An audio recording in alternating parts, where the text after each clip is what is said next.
We've talked many times, but never while looking at each other. So this is um I'm gonna dive in to ask you some questions because I want to ask you a lot of things. And come on, come on.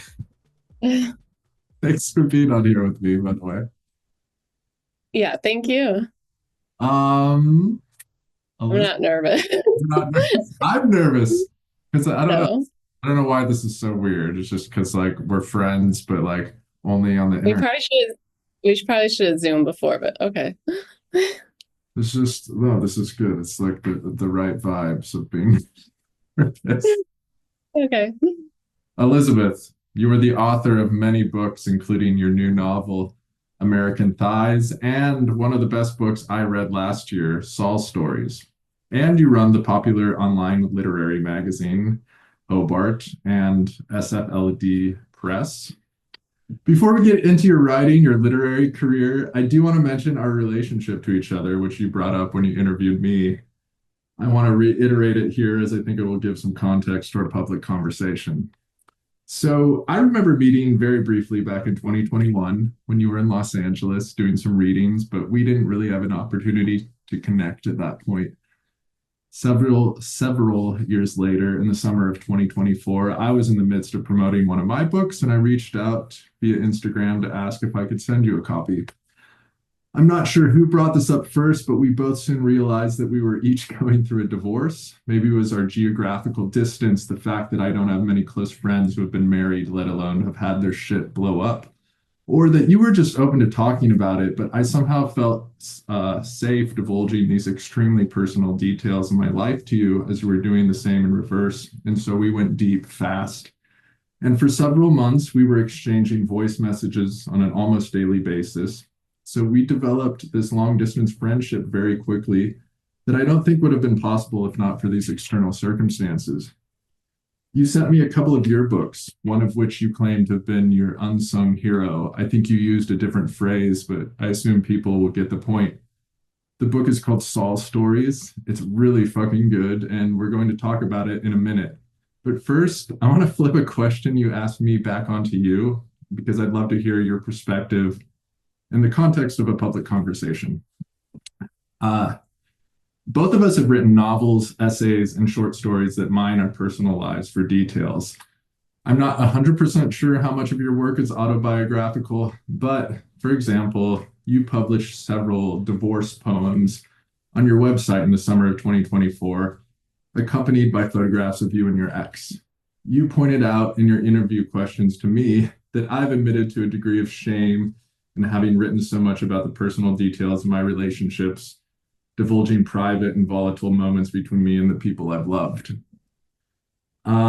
That I've recently made a conscious decision to kind of knock it off. And yet, that isn't entirely true. I've also written about my divorce and briefly attempted to publish it, then rescinded shortly thereafter. My question to you is, do you think there are any lines we shouldn't cross in terms of using our personal lives or the lives of those around us for art? Or is this impossible to get away from and just inherent in being serious about our work as writers? Okay. Well, I have a definite line with my daughter. Like I don't write about my daughter unless it's like Saul Stories is very fictional. I wouldn't, but I would like I remember one time I wrote an essay about with my daughter. It was part of the essay and I showed it to her when she was a teenager and she said she didn't feel comfortable with me publishing that, so I didn't. And so I think with her, I always want to be very careful not to make her uncomfortable or her privacy public. And I don't always extend that courtesy to other people, like like men in my life or my mother.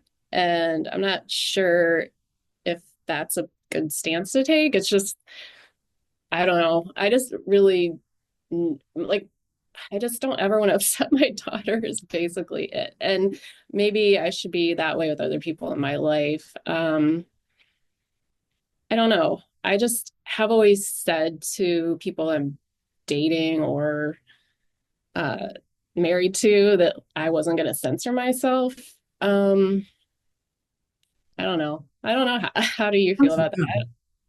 I mean, I don't know. I think we talked about this a lot personally between each other. I was just sort of seeing your stance on it in a public space. I think that's really cool about your daughter. And I don't know. I sort of still feel on my end like I don't really have regrets, especially talking about stuff in my past work. And a lot of it is about past relationships. And there are people I don't, for the most part, speak to anymore. And I don't know like what their opinion would be at this Well, it's point. kind of like if you date a writer. I mean, what do you Yeah. expect? But yeah, But I've there's said to you, I kind of don't want to date a writer for the very same reasons. But you have much more experience dating and being married to fellow writers, correct? uh, well, I was married to a writer. It never was I don't know. Maybe it was a problem for him. It was never a problem for me, but he wasn't writing about, he was always very nice when he wrote about me. So I don't know what it would be like to feel hurt by somebody's writing so much. All right, well, fuck it. Let's move on to just talking about your books because they're really good. Okay. All right, I have this question for you that says, well, I start this by saying, let's talk about your novel, Saul Stories. Like I mentioned earlier, you mailed this book to me sometime last year and mentioned something about it not getting the attention it deserved when it was first published in 2016. I don't know what the reaction was back then, but I was immediately gripped by this book and found it kind of brilliant. In short, I don't think I've ever read something like this. The narrative is about a divorced woman in her 40s, who I assume is loosely based on you. She Right. seems to have inherited money. She thinks of herself as an underappreciated artist, but the crux of what makes this a fascinating book is that the unnamed narrator is also a mother to her daughter, Eli, who is various ages throughout the story, from middle school to college age. And this 40-something-year-old woman spends an inordinate amount of time with her daughter and her daughter's friends, one of them being the Saul mentioned in the title. She's no helicopter parent, though. Instead, she participates in these children's lives almost as if she were their peer, forming close emotional bonds and often skirting the line around breaking social and cultural taboos. For example, the book opens on a scene in which the narrator is reading a fashion magazine.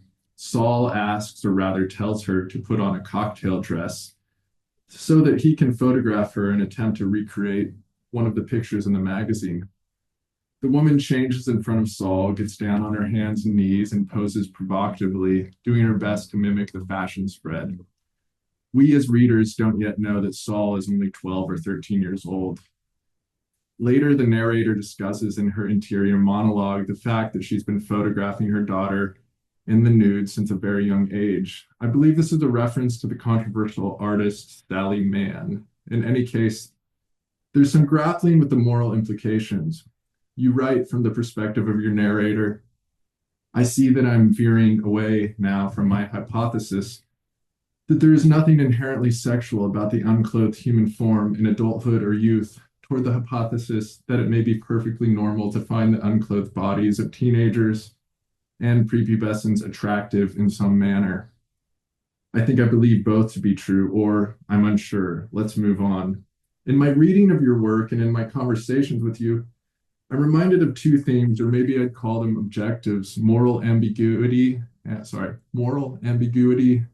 and a somewhat confrontational relationship to male artists or the history of male artists in relationship to how they're presented or what they're allowed to do.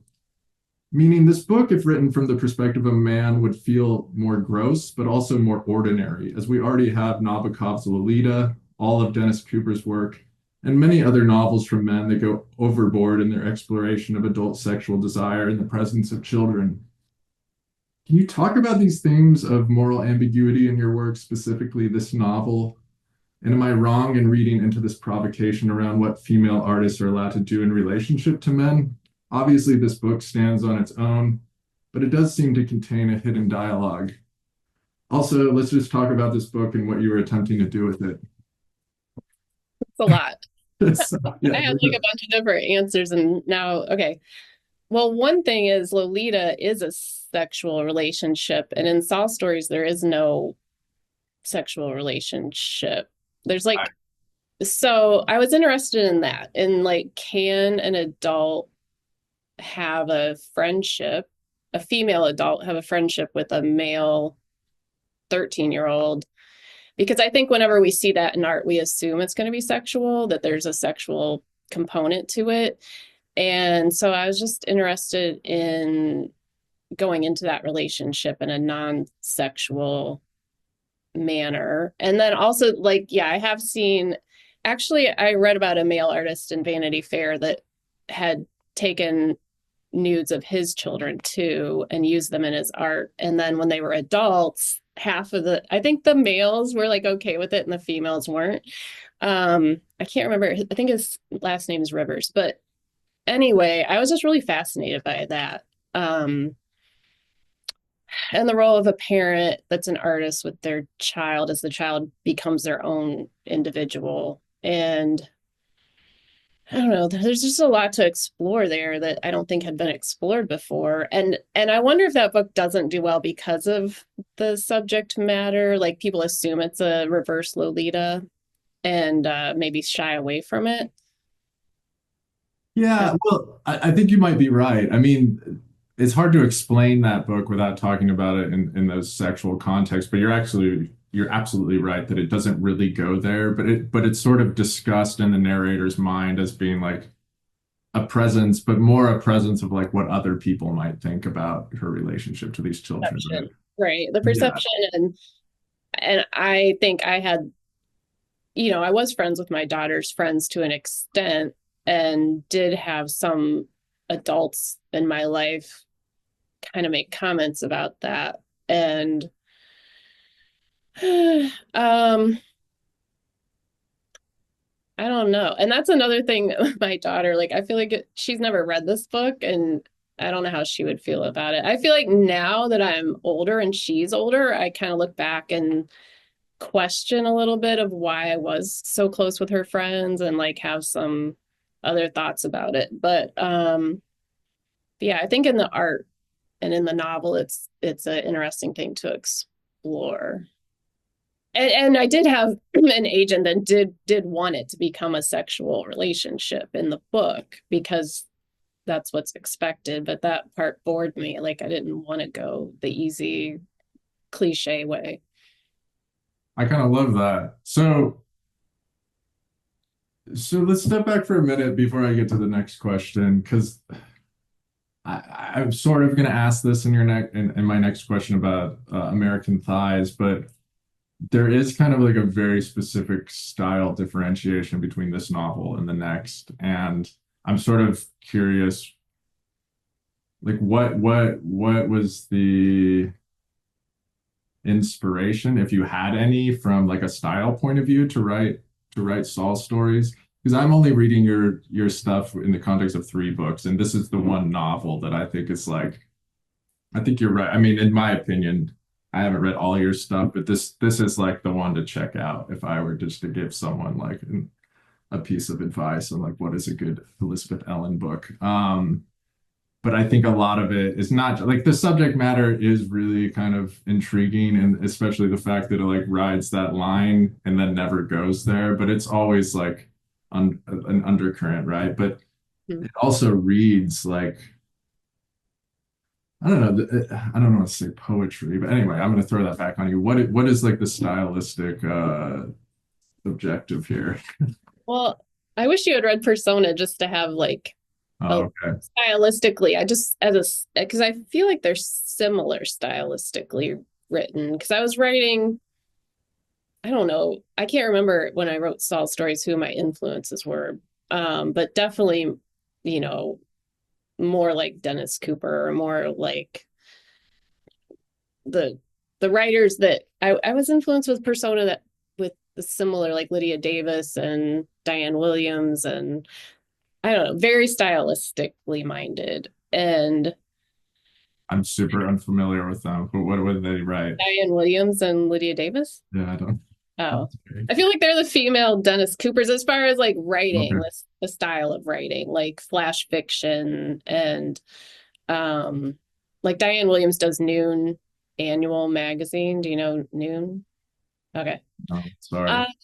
That's a long discussion. But well, Noon published Gary L and Devil and Unferth and like Okay. Gordon Lish people. So kind of like the Gordon Lish type editing, cutting out to make it read, I don't know, more existential or more minimalist or something.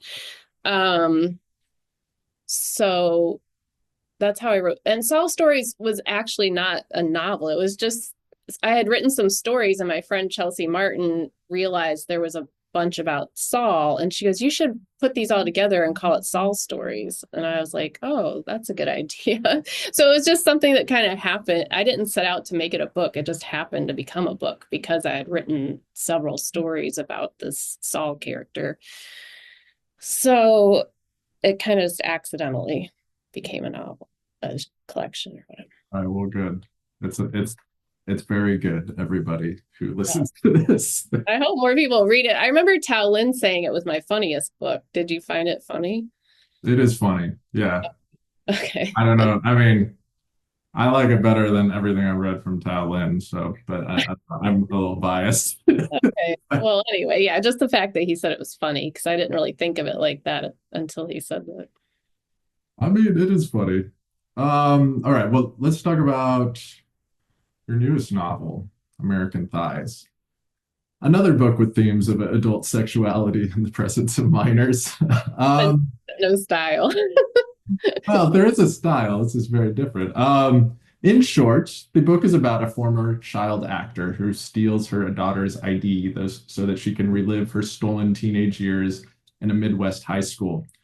The Goodreads reviews have pointed out the extremely explicit sexual content, often having to do with taboo age dynamics. This is more like a lesbian thing, though. Well, Your not favorite. 100%, but but the thing that struck me about this book, especially in contrast to Saul Stories, is its density. The novel is long, but more than that, there's an obsessive quality to the way you indulge your characters, the minutia of their high school drama, pages upon pages on how a brief interaction between two high school students is perceived by a number of major and minor characters throughout. The title seems to be a play on Bret Ellis's American Psycho, and while the style and format differs drastically, I do see similarities in the way you've used the text to create a fully immersive, almost autistically detailed account of this story. While Saul Stories played with a kind of poetic minimalism, you take the opposite approach here, packing most every page with long-winded expulsions that feel like, well, high school infatuation. Can you talk about the process of writing this book? Are there practical reasons as to why the style differs so drastically from your other work, at least Saul Stories and some of your short form fiction? Well, first of all, American Thighs is a line from the AC/DC song, the same song that I took Fast Machine title for my other story collection. So it didn't have anything to do with Bret Easton Ellis. It just had to do with the AC/DC song.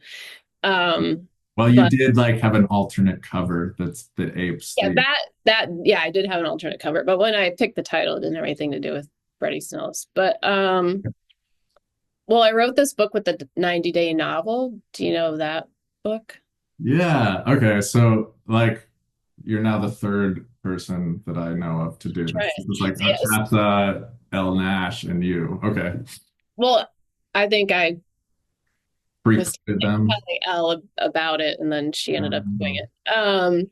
But I did it because of Otessa. I read that Otessa Moshfegh had written Eileen with the 90-day novel, and my then husband Aaron and I were just kind of bored one winter 10 years ago or more, and so we decided to both do the 90-day novel just for fun. And I had seen this news story about this woman that stole her daughter's identity. And so I thought, oh, that'd be fun to do the 90-day novel, like write a more mainstream novel and not be thinking about style and minimalism and all that, just like really have fun.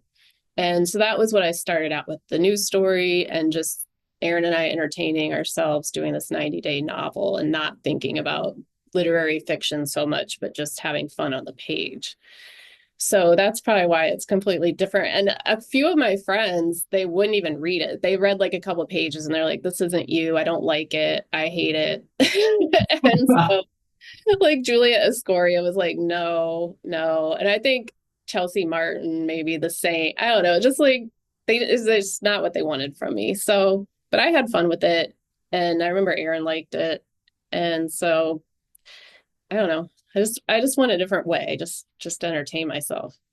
So is your default when you're writing without, I guess, like style in mind is kind of like this maximalist thing? Because I find with myself when I sit down to write these days, like I do obviously edit at the this point where I'm thinking about this in terms of like an audience, but like part of the reason my books are so clipped is because like I kind of inherently write that way. Whereas if I'm guessing from the way this book came out, like you just like explode words like all day long. Is that no?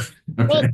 this is an exception. Like everything else, I would say I write the way you're talking about, more like literary fiction. But this, because it was written to be mainstream, to be like a movie, to be like a TV show, was just, yeah, I guess, and very voicey. Like I feel like it's just the characters are talking almost to the camera or like the invisible camera. So when you're talking, you're just very chatty and you're not censoring yourself usually. So it's just a bunch of manic characters, I guess, just telling everything in their lives and not holding back. It's fun. Are you starting to see people like get into this? I've been talking to you about it, and I know you were posting initially because I think it's fun to get a few like terrible reviews. I think as long as Oh, I the love the terrible yeah, reviews. I I live for those. They're very interesting.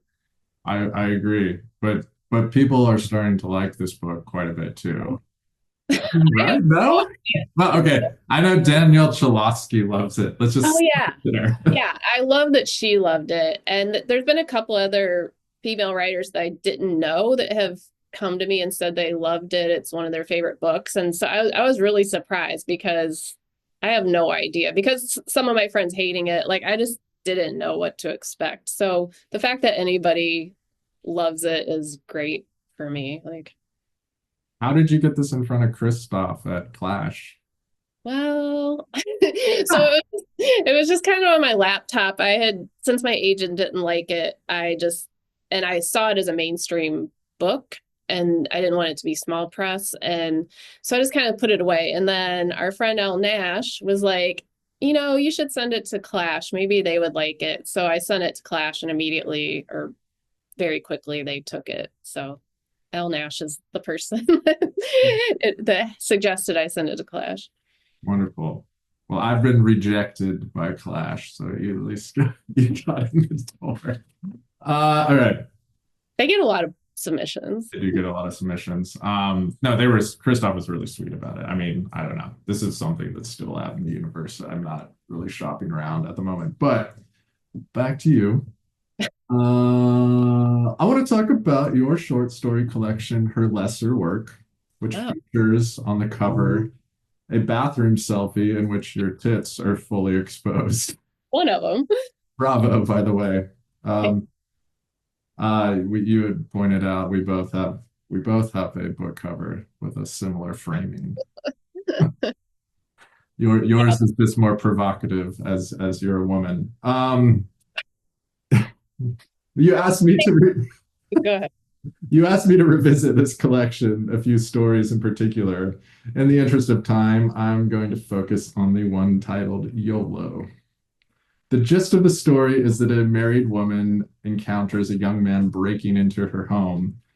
Instead of freaking out, calling the cops, or fighting back, she temporarily holds him hostage and creates a dialogue both internally and with the would be thief about what would happen if they ran away together, fucked, or held her as ransom and split the money. This is interspersed with flashbacks or contemplations regarding fights with her husband, the dreariness of marriage in general, and sexual dissatisfaction of middle aged women in long term relationships, whether that's too little sex or the feeling of being a piece of property in relationship to one's male partner. But the story ends with a kind of resignation to the unreality of every fantasy this woman has concocted. The young thief is not game for any of it.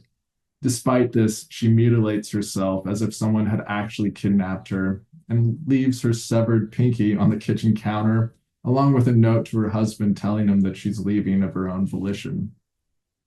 This self inflicted violence seems like a ritualistic act in the pursuit of freedom, but from what? Marriage, suburban life, reality in general? The story does seem to put an emphasis on the soul deadening effects of social contracts that seem steeped in a kind of arbitrary morality, i.e., marriage. I'm curious if you have a real world philosophy that facilitates writing these kinds of stories, or are they these I'm sorry, or are these cathartic exercises, aesthetic ones, all of the above, or something else? I love how you make everybody sound so smart on here. I think maybe you're the smart person. Um, okay. I Um, forgot about the self-mutilation in that story because I haven't looked back at it in a while. That I think was inspired by Aaron, my ex-husband, because he was really into writers like Brian Evanson that wrote about physical dismemberment, and he himself had written some stuff like that. So I think that's why that ended up in there. Um, what was the other question? oh, uh, okay. So as what was the very end of that?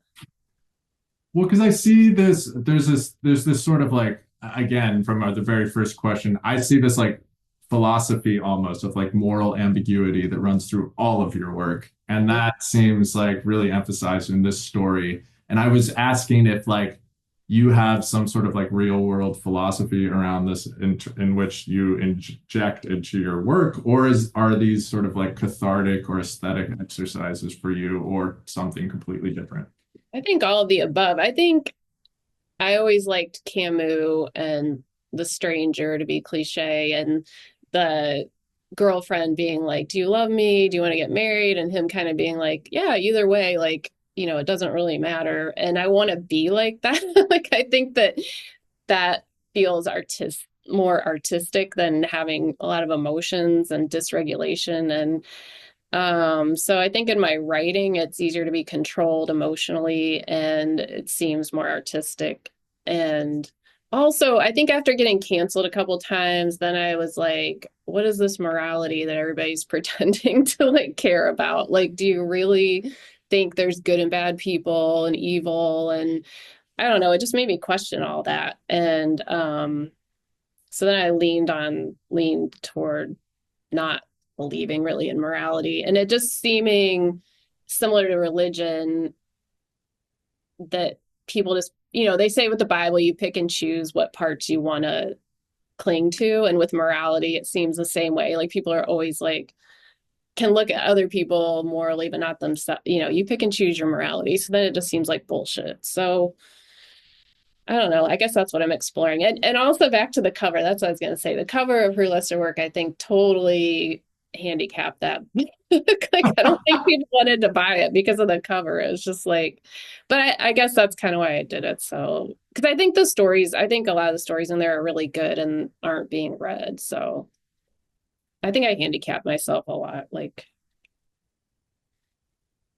Uh, I kind of want to ask you about that. You handicap yourself a lot. I mean, you've mentioned that you've been canceled twice. I know one of those things you sort of shared with me, and I ended up reading this. It was like an interview with an author. I don't even remember, but he had some, in my opinion, very mainstream right-wing points of view. You interviewed him. It's not like you emphasize, like, it's not like in the interview where you're like, oh, I agree with you or anything. And even if you had, who fucking cares? But um, do you think, I mean, I thought that your ability to stand the line and be like, I actually support my decision to interview someone, put that online and not retract it based on sort of like a mob mentality of like, we can't promote this guy's ideology or whatever. What happened the second time? And if you're open to discussing this, otherwise we can just move on. But do you think that you're sort of like out of the woods in terms of this shit or no?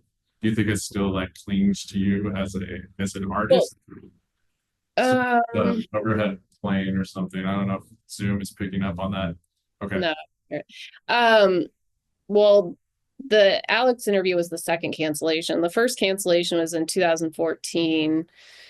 And that was just an essay I wrote when a couple people in the alt lit world were getting accused of sexual assault, rape. And my essay wasn't saying they're not guilty. It was just saying, let's take a moment and pause and not immediately jump to guilt without, I mean, it was just based on like social media tweets or, you know what I mean? So Yeah. my essay was just like, I don't know. Let's take a second before we, do the witch trial or whatever. But people called me a rape apologist. And so that was the first time. And then I was just starting to get kind of my name back, and people were asking me to do things again, like anthologies and judge literary uh, books or whatever, when the Alex thing happened. And now I feel like places that would run interviews with me, like the Rumpus and Bomb and stuff like that, even after the first cancellation, now they've told people that have asked no, that they won't. So I feel like I'm more canceled than ever. But also, Really? I don't know, who cares? Yeah, I mean that's a little bit disappointing to hear, as I feel like in the general culture, I thought we were sort of moving into a post-cancellation world, but maybe that's not true. On the other end of the spectrum, I think a lot of these cultural institutions, I mean, these are tiny cultural institutions, something like the Rumpus or whatever. Like, does Or that? Lit Hub. Lit Hub would Yeah. that when my books came out a few years ago, they promoted me, and now it's like no. No. But does anyone, but I guess my question is, and this is probably you don't have an answer, but like, does anyone give a fuck about those sites anymore anyway? No, but I think it does a little bit cut into possibly book sales, or just my book having a name, getting it out there, I guess, publicizing it.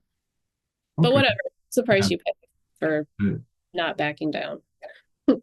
Well, bravo. Okay, I have a silly question Okay.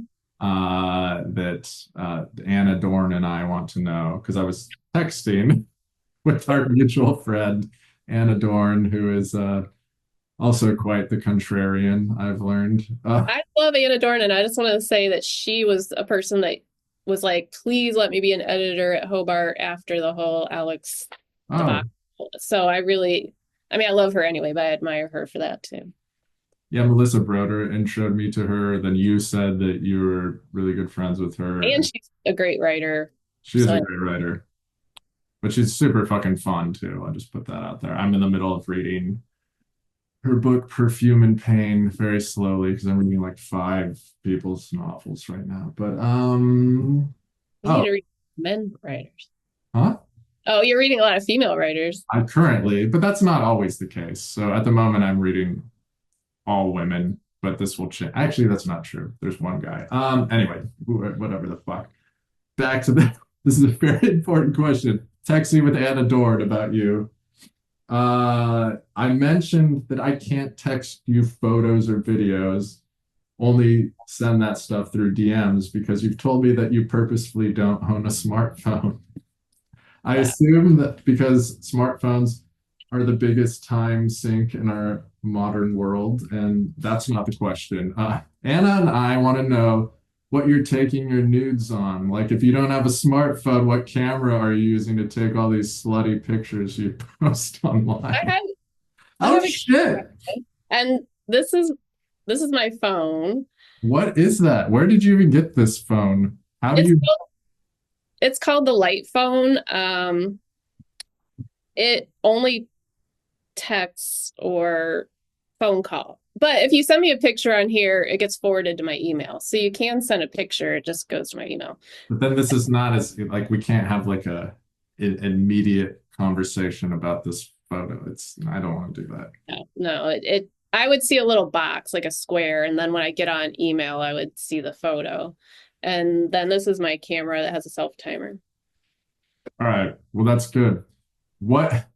So this is a conscious decision to not have the smartphone, right? So you're not like addicted, but like brain fucked like the rest of us. I've never had one, and I'm just holding out as long as I How can. is it? How did you? how did you like? I literally don't know anyone else, especially as an adult. I know people with children who have prevented their kids. I guess it's now I'm looking, I'm like, it's my privilege. Like most people would have to have a smartphone for their jobs and stuff. And I guess because I don't have a job like that I can get away with it. And then I just use my laptop a lot, but I don't have internet at the house either. So I'm realizing, do you know who August Lamb is? No. Okay, well, she's like stolen my whole thing and is making money off of it. I'm like, she What do you now mean making money off of it? How? she's promoting herself as like, I gave up my smartphone. I'm not having internet at my house. This was after we met. Like, whatever. I shouldn't go into this publicly, but but yeah, I'm like, I didn't know I could make this a brand and like have people interview me about it. But yeah, so I don't have internet at the house. I just find it so much more relaxing too. Like I don't know how people survive just having the internet access all the time. Like it makes me crazy. Oh yeah, it's I don't know. The more I use it, like I've just started trying to do this again after months of breaking this rule, but I'm like putting my phone in a completely different room when I go to bed, at least an hour That's before. what you should do. Yeah. And I wake up way less like irritated and depressed than the other way. Because otherwise, I look at the internet, I see a friend of mine post some dumb shit, and immediately I'm like, what a fucking idiot. And then I go to bed like having an imaginary conversation with, I don't know, it's myself. Like nothing has happened, or I don't know. I mean, that's not always the case, but I literally don't know any other adult who has pulled this off, so I think that's very cool. Wait, how are you talking to? You seem like you're in your home, In right? a hotel. You're in a hotel? Yeah. For, I was gonna be at the workspace I go to, but this is aside. They just got kind of shitty about the room I was using to Zoom oh, recently. So I was like, fuck it, I'll just get a hotel. how's your new place, by the way? You just moved. Can I say that on here? Yeah, yeah. It's I like it. It's bigger.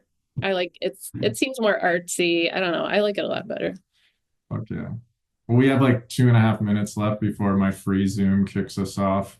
So everybody, buy Saul Stories, but Clash will be more happy if you buy American Thighs, and it's probably better for you right now, right? I want people to read Saul stories too, though. Like, Okay. but why do you think writers are the worst people? Uh You're a writer. that's true. Well, yeah. Well, because I think as a writer, I find us interesting to talk to, some of us, you in particular, and my friends. But at the end of the day, it's like, yeah, we were DMing about this. The artists and writers are the worst people, or that was my opinion. That's sort of a joke, but on the other end of the spectrum, because Elizabeth, how many people in the world, like there's two types. There's like I think we're at least tangentially related to the type that like wants to talk about style and aesthetics and blah blah blah that like most people aren't consciously aware of, even if they are attracted to these things. It's sort of like the triviality of this bullshit, which thank God some people like to discuss this. Otherwise, we wouldn't have this little conversation series. And then on the other end of the spectrum is people who believe that had just as little impact, but believe that in like social justice and things like this, and that their art has an impact on the world. And then Uh, we'll like write a book or paint a picture or dance in the street to change the world, which are also completely fucking unbearable. And I don't know. I think probably someone who like runs a restaurant is like actually a good person. no, you're wrong. No. They're probably assholes. No, just art just is interesting, but Yeah. Well, are we you don't have any time to like really dive into this conversation, unfortunately, but we'll talk about it in person. okay. Well, thank you so much. Thank you. I'll talk to you. Well, I don't know. Yeah, you want to talk right after this in IRL? I'm gonna see you in like a week. Yeah. Yeah. All right. Whatever. All right. I'll talk to you soon. Thanks Okay. for being on Thank here. you. Okay. Bye.